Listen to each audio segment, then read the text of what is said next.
สวัสดีครับแล้วกับพบปีเตอร์ตะลุยโจทย์ SQL ในพาร์ทพิเศษในวันนี้ผมจะมาอธิบายเรื่องที่ค้างไว้ในพาร์ทที่แล้วว่าด้วยเรื่องของการกำหนดค่าทศนิยมเราจะใช้คำสั่งที่ชื่อว่า round มาดูกันนะครับจะทำอย่างนี้ครับผม round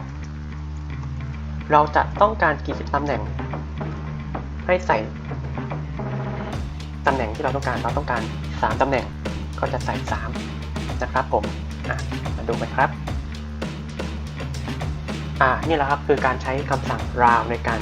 กำหนดตำแหน่งทศนิยมตามที่เราต้องการนะครับผมหวังว่าวันนี้จะเป็นประโยชน์สำหรับทุกคนนะครับแล้วพบกันใหม่ในข้อต่อไปสำหรับวันนี้สวัสดีครับหากชอบเนื้อหาดีๆแบบนี้ฝากกดไลค์กดแชร์กด Subscribe เพื่อเป็นกำลังใจให้ผมด้วยนะครับ